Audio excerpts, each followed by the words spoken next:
Après un cancer du sein, la grossesse ne serait pas risquée. La grossesse est une période où les hormones sont très abondantes. Or, certains cancers du sein y sont sensibles, d'où la question du risque de tomber enceinte après un traitement. Des chercheurs se montrent rassurants. Chez les femmes diagnostiquées avec un cancer, il peut arriver que la maladie soit dépistée chez une patiente enceinte ou que la patiente découvre sa grossesse alors qu'elle va être traitée pour un cancer. Deux situations qui amènent beaucoup de questions. La poursuite de la grossesse est-elle compatible avec le traitement du cancer? Ce dernier fait-il courir des risques à la mère et au fœtus?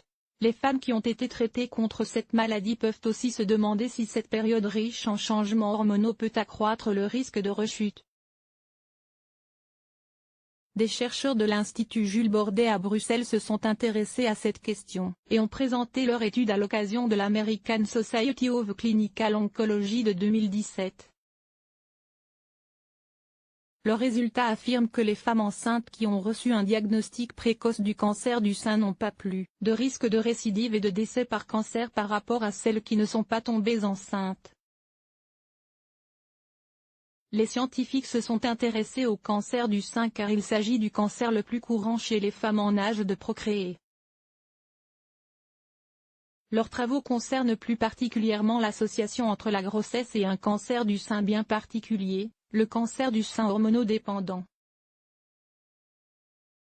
Dans ce cas précis, les hormones féminines, œstrogène, progestérone, naturellement produites par l'organisme, stimulent la croissance des cellules cancéreuses dans l'organisme.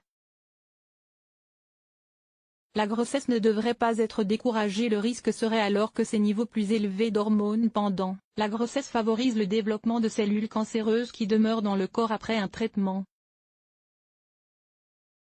Une autre préoccupation concernant la grossesse chez les femmes atteintes par ce type de cancer du sein est la nécessité d'interrompre la thérapie hormonale adjuvante, suivie après une chirurgie.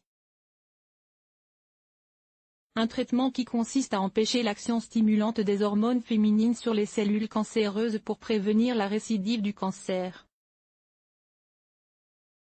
Or, il est recommandé que les femmes reçoivent cette thérapie pendant au moins 5 ans et, dans certains cas, jusqu'à 10 ans après la rémission de leur cancer.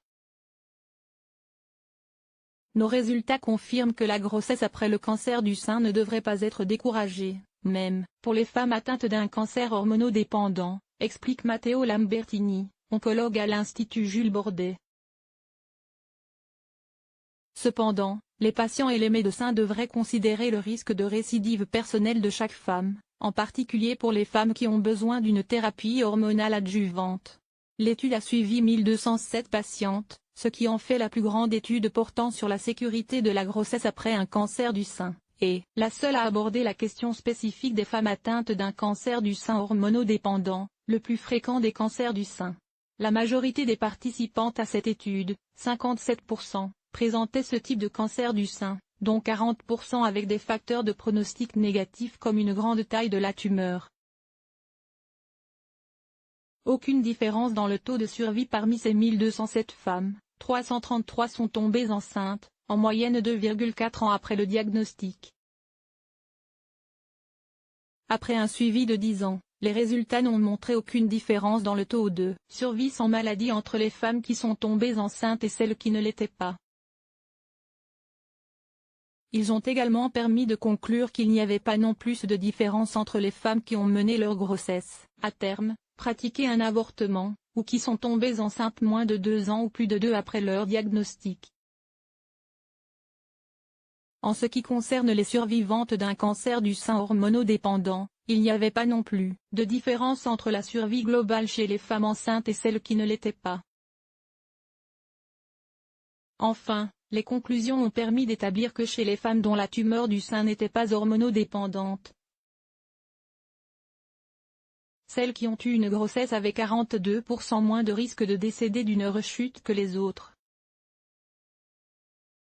Il est possible que la grossesse soit un facteur de protection pour les patientes atteintes d'un cancer du sein non hormonodépendant, soit par des mécanismes du système immunitaire, soit par des mécanismes hormonaux, mais nous avons besoin de plus de recherches, a fait savoir le Dr Lambertini. Les chercheurs souhaitent désormais mener d'autres travaux, en s'intéressant cette fois aux effets de la grossesse sur les femmes qui présentent des mutations des gènes BRCA, BRCA1 et BRCA2. Des mutations génétiques qui favorisent une prédisposition à un cancer du sein à un âge jeune, un cancer dans les deux seins ou un cancer de l'ovaire. Quel que soit le type de cancer qu'une femme est parvenue à vaincre, la Ligue contre le cancer rappelle qu'il est recommandé d'attendre au moins 6 mois après la fin des traitements avant de mettre une grossesse en route. Enfin, s'il est possible, l'allaitement est sans danger, tant pour l'enfant que pour la mère.